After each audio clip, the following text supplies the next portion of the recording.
Hello again, everybody. Welcome to USA Wrestling Weekly. I'm Scott Casper. It's time to take a look at what's trending in the world from USA Wrestling, the national governing body of our sport. We start this week in St. Petersburg, Russia, rightfully so. The meeting of the IOC, the International Olympic Committee, the Executive Board. Well, that's the announcement we've been waiting for about the sport you love so much. Would wrestling move on to the last stage of consideration for the final spot in the 2020 Olympic Games? The answer, in short, yes. 8 sports groups presented proposals during this important meeting of the IOC in St. Petersburg. It was wrestling, baseball, softball, and squash who were selected for the short list of sports as we head now to a final vote in September. That vote will take place in Buenos Aires, Argentina. It will determine the final sport that will be added for the 2020 and 24 Summer Olympic Games. The 5 sports which were not advanced to the final stage were karate and roller sports, sport climbing, wakeboard, and wushu. Well, it was just last week that FILA announced the all-star leadership who would make the Wednesday presentation to the IOC. That group leader, newly elected FILA president from Serbia, Nenad Lalovic, who has helped lead the sport since taking over the federation in February. He was confirmed as FILA president just last week at the Special Congress in Moscow. Other panelists include FILA Bureau member Jim Shear of the United States. Shear was a freestyle competitor at the 1988 Olympic Games in Seoul, South Korea, and is the first Olympian to serve as CEO of the U.S. Olympic Committee, doing so in 2005 to 2009. He's also a respected leader in and out of the sport, serving as executive director of USA Wrestling for nearly a decade. Another panelist was Carol Huynh, who won an Olympic gold at the 2008 London Games and was an Olympic bronze medalist at the 2012 Games as well. Huynh was born in Canada to ethnic Chinese refugees from northern Vietnam. Daniel Agali, well, he won Olympic gold for Canada in freestyle at the 2000 Sydney Games. A native Nigerian, currently serves as a member of Nigeria's provincial parliament. Agali was Canada's first Olympic champion in the sport. Liz Legrand, vice president of the French Wrestling Federation, rounds out the panel. He was an Olympic bronze medalist in Athens in 2004. What do you say? Let's pull back the drape just a bit and show you a behind-the-scenes photograph of this all-star group practicing the presentation in St. Petersburg just a few days ago. Well, the votes are in from the popular Olympic website Inside the Games. The day before the vote, the website announced the results of their ongoing worldwide poll. The question was, which sports should the IOC vote to include in the 2020 Olympics? Wrestling won with 42.2% of the vote, or over 135,000 strokes of that mouse. How about that? Squash came in second with 32. Karate was third with 16.4%. Now, USA Wrestling and FILA want to thank each and every one of you fans and others, all the thousands of you who voted on the poll, endorsing the popularity of our sport. So thank you. For continuing news, stay tuned. We'll be right back.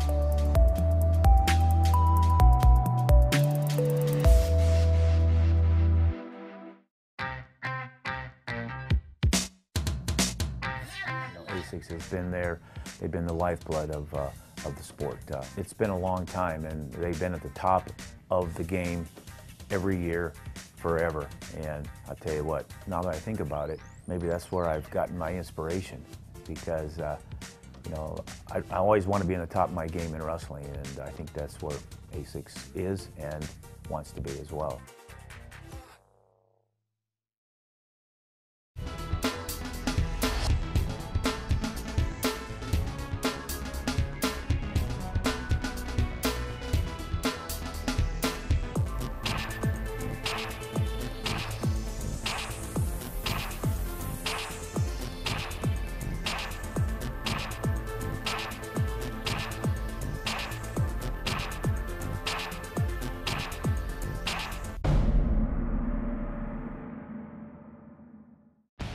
The 2013 World Team Trials for both juniors and seniors will be held June 20th through the 23rd in Stillwater, Oklahoma. This is your chance to see national champs, world medalists, Olympians, all competing to see who will represent the U.S. at the World Championships in Budapest, Hungary, and the FILA Junior World Championships in Sofia, Bulgaria. Visit www.theworldteamtrials.com for all your ticketing and travel information. ASICS is the proud sponsor of USA Wrestling's national teams.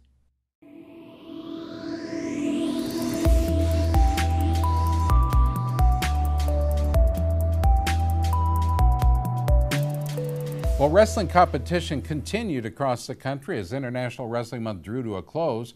We now go to Akron, Ohio. They hosted the A6 University Nationals and FIDA Cadet Nationals. Well, the turnout was large, but it was the quality of the field that was so impressive. Fans not able to make it to the event live enjoyed action as Flow webcast the sport. The event used the popular new international rules just past a week ago. The University Nationals featured top college-age competitors looking for titles. University Nationals champs in the 7 Olympic weight classes qualified for the finals in a best-of-3 series. What was on the line? Well, the opportunity to compete this August at the World University Games in Russia. 3 Nittany Lion stars earned spots on the University World Team, including two-time 185-pound NCAA champ Ed Ruth. He made it to the finals where former Cornell champion was waiting. It wasn't the match that Cam Simez wanted as he fell in defeat to the powerful Ruth. In match 1, it was Ruth who earned a 6-4 victory. In the second bout, Ruth opened it all up for everybody to see. It was a tech fall by Ruth, 10-0. All in all, he was named the outstanding wrestler. Had a couple hairy matches, but I just kept stuck to the grind. And I was able to pull a lot of wins. Just pull them out, just straight, just keep pushing the pace. Well, 2012 NCAA champ and 3-time NCAA finalist David Taylor performed well. He won the 163-pound title over Quentin Godley in the final series. In the first match, Taylor won 3-0 and then pinned Godley in the bout at 2 minutes, 1 second. Taylor also won a silver medal at the U.S. Senior Open. New rules, I was able to get some takedown, get some trap arms, get some techs, so I didn't have to wrestle 8 matches in this tournament. So luckily I didn't have to go 6 minutes. Early in the tournament, it makes a long day. Well, Penn State's 2-time 121-pound NCAA runner-up Nico Megaludis knocked off former Minnesota and University World silver medalist Zach Sanders. How did he do it? Well, he did it in the finals. First of all, in a very competitive bout, Megaludis would need 3 bouts to get the job done. Sanders won the first bout 4-0. Then he got Megaludis' attention, and the Nittany Lions stormed back to win the second by tech fall 10-0. In the deciding third, the Lion roared. Megaludis emerged with a 4-0 decision. I think I'm the toughest wrestler, like mentally. There is, I mean, that's what I think, So I just take the third match as who's tougher mentally. Past junior world team member Tyler Graff of Wisconsin had a strong effort at 132. He beat Purdue star Cash Kuroga in 2 straight. Bout 1 was 10-0. It was a tech fall. Graff closed it out with a 5-4 decision in bout 2. Hit a little speed bump there, and that's the focus now, to get ready for the next training cycle, get ready for world trials. But stayed mentally focused, and I'm here now.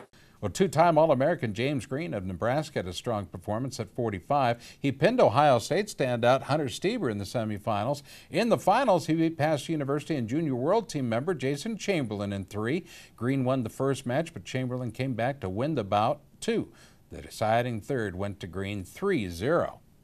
Feels good, it's always a great experience, and then coming out here, different competition, wrestling different guys, and now I get to travel, go overseas and see where my talents take me, and I'm trying to win it all. Well, the final round proved tough for the past upperweight NCAA champs.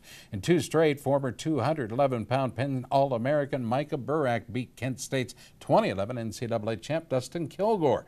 10-6 was the score in bout 1, but 5-2 in bout 2 was the advantage for Burak. Dustin's a great wrestler, real good shots. I respect him. I like him a lot. So yeah, he was happy to win. I lost in the round of 12 at NCAAs, which is really hard. So I was really happy to win. At heavyweight, NCAA Division II champion Tyrell Fortune of Grand Canyon shocked Minnesota's 2-time NCAA Division I champ Tony Nelson in 2 straight bouts. Fortune won the first match 7-2 and then came back to pin the 2012 University World Team champ Nelson in the second in just 22 seconds. I felt really comfortable. I'd actually beat him here 2 years ago in the same tournament, so I felt really comfortable going into the match. I knew what I had to do to win. I mean, I watched him obviously wrestle D1 Nationals, and so I've seen him wrestle a lot, so I was really comfortable. All right, winning titles in the weight classes not at the World Championships were Sam Sherlock of Clarion at 138 pounds, Justin DeAngelis of Oklahoma at 154 pounds, and Andrew Howe of Oklahoma at 174. 7 Greco stars earned their stripes on the University World team. Returning University World champ Max Nowry performed well at 121. He won the final series 9-0 and 8-0, and that's 2 straight tech falls if you're keeping track. He won them over Trey Andrews. It seems like Nowry was on fire. First time wrestling new rules. Only got to practice it once at practice, so it's a bit new, but I like them. Today was good. I really like the way Fila changed the rules up. Well, Kaylor Williams made his 2nd straight University World team at 211 pounds. He dominated Romero Cotton, an 8-0 tech fall in bout 1, got him going, led him to a pin at minute 26 in bout number 2. The tournament, let's see, it went by real fast, that's for sure. Definitely was working on some things while I was out there. These guys are all real tough competitors. I wish there had been more people up in the stands. And why is everybody coming out and watch some wrestling? Competing upperweight and dominant was Ohio State star Nico Trigas.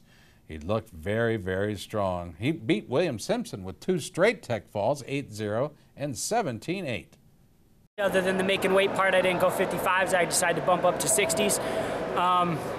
Didn't wrestle more than 2 minutes until that last match in the finals. The kid came back and fought really hard and gave me a heck of a match. Well, you've heard me talk about Jordan Spieler before, here in the 163-pound position with a win over Corey DeBerry in the finals. He had 2 tech falls of his own. The score went 8-0 and 7-0. Remember, Spieler was on the last 2 Junior World teams. There's new rules, loving the rules. They're to my advantage.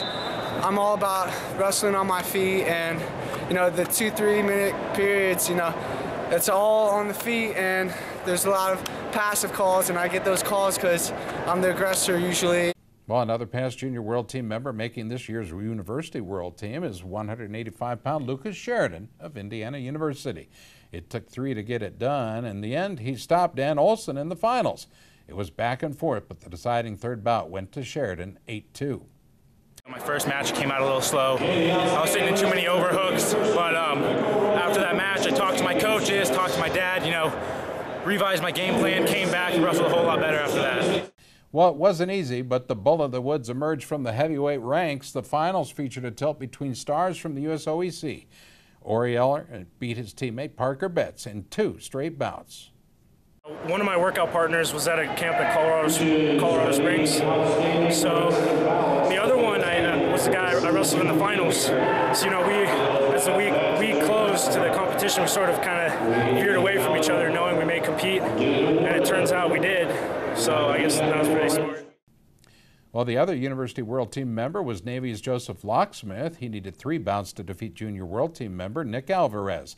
Locksmith won the first bout 3-2, then Alvarez took the second 2-0. In the deciding match, Locksmith emerged 4-0. Winning titles in the 3 weight classes that will not be contested at this year's University World Games: Jamel Johnson at 138 pounds, Kendrick Sanders at 154, and Hayden Zilmer at 174 pounds. Wrestling news continues when we do. Stay tuned. We'll be right back.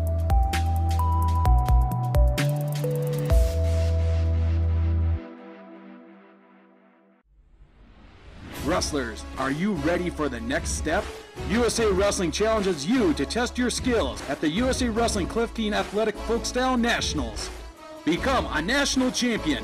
Head to the Unidome in Cedar Falls, Iowa on April 5th and 6th to compete against the best wrestlers in the country. Last year's event featured 1,200 cadet and junior wrestlers from 32 states on 26 mats. For more information about this event and other tournaments, visit usawrestlingevents.com.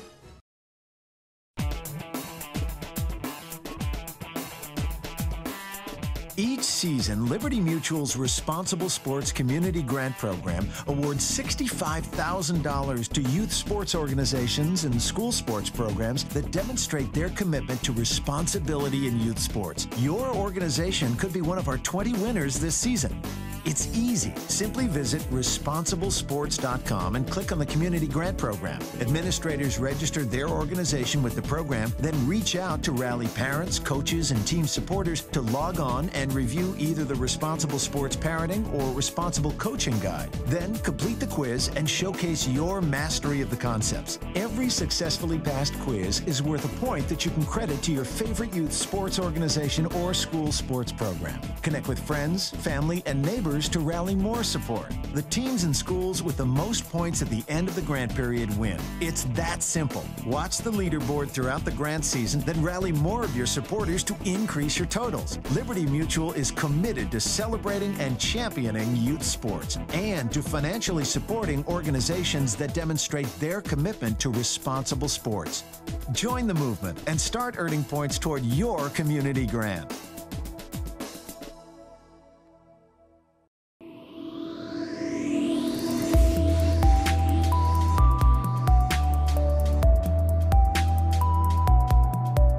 Well, those were the results of the University World Nationals. Now let's take a look at the FILA Cadet Nationals that features the future of our sport, the nation's best 15 to 17-year-olds. These athletes were looking to earn themselves a spot on the U.S. FILA Cadet World Team that'll see action at the World Championships in Serbia this August.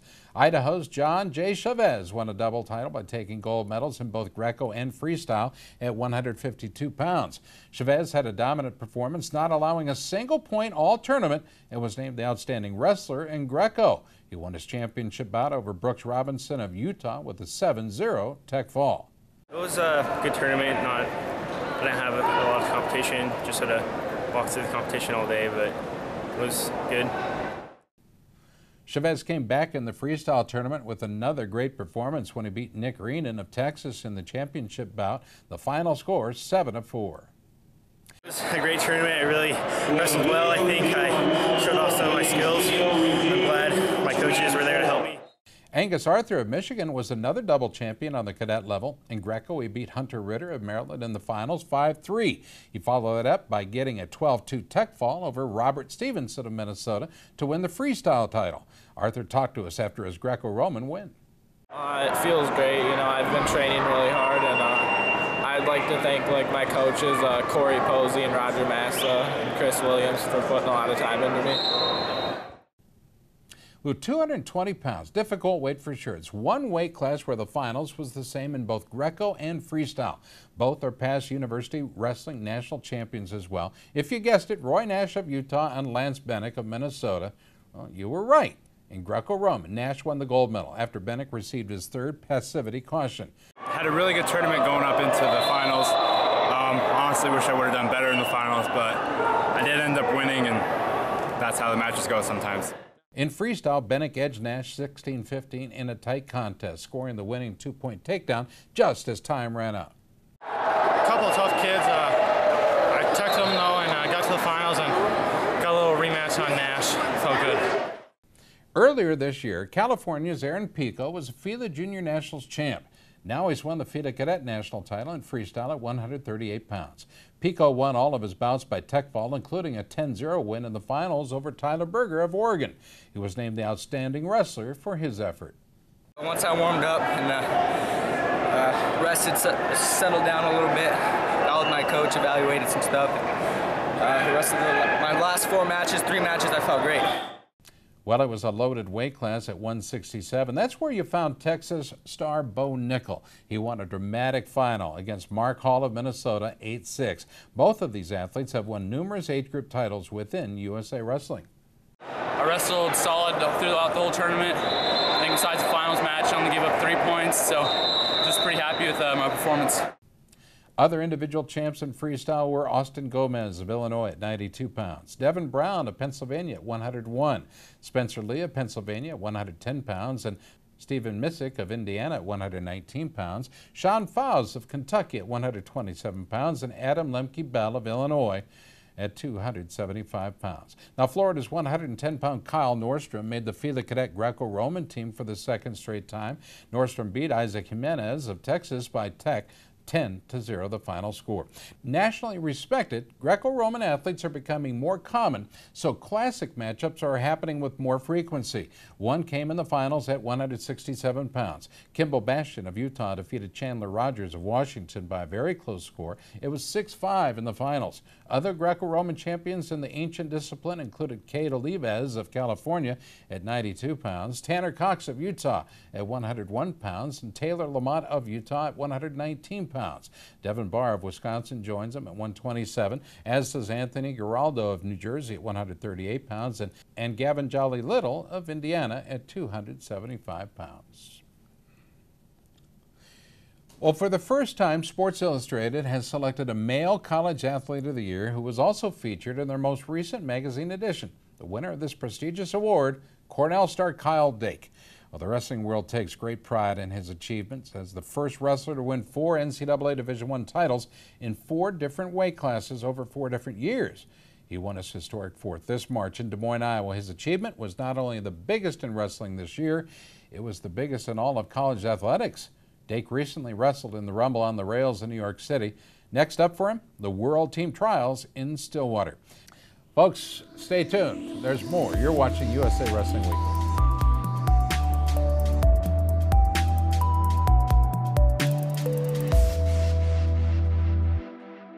There comes a point in your life that determines who you are, whether you will lead or follow, whether you will fight or give in, whether you will win or lose, and what you will count as your victory.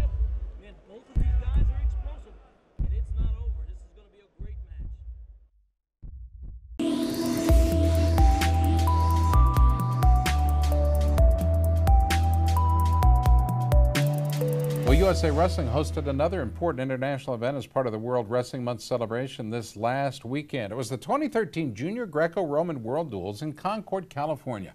Oregon repeated as the champs at the event with a strong effort over the 2 days. The dual meet portion of the event held Saturday and Sunday morning, with an individual tourney also held Sunday afternoon.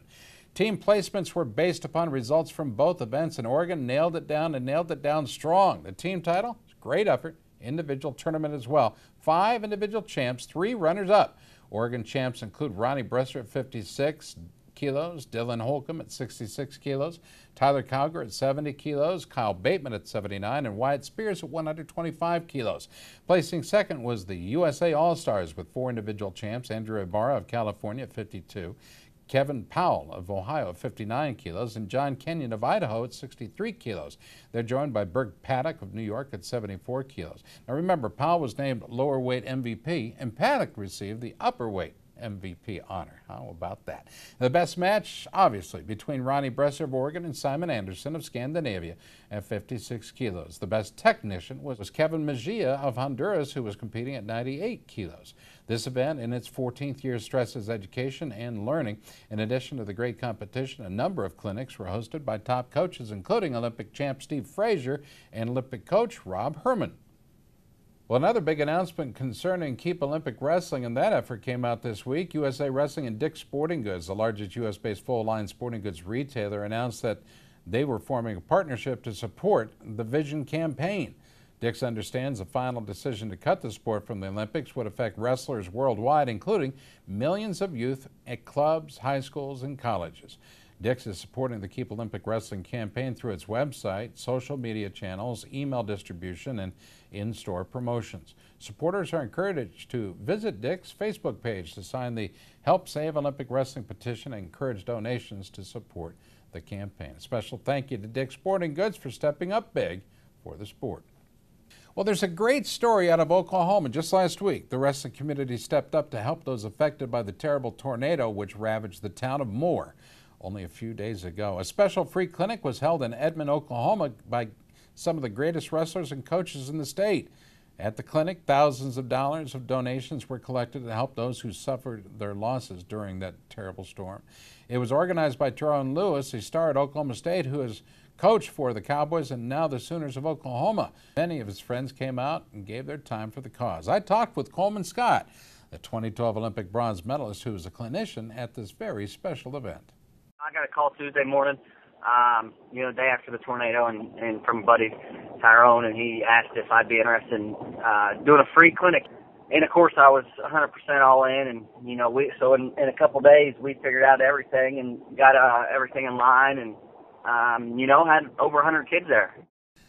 It's time for our USA Wrestling Photo of the Week contest. The pictures are sent in by families and fans from around the country and also been considered for our contest at USA Wrestler Magazine and on our Facebook page. This week, the picture was taken by Ben McDonald showing 10-year-old Chase Lyons of the Waverly Area Wrestling Club going for the turn with the wrist at a bar at USA Wrestling's Tour of Iowa in Monticello, Iowa. Have your photographs considered for USA Wrestling's contest simply by emailing them to the very hardworking Gary Abbott at gabbott@usawrestling.org. Folks, that'll do it for this week's show. For all of us at USA Wrestling, thank you so very much for watching. Good night.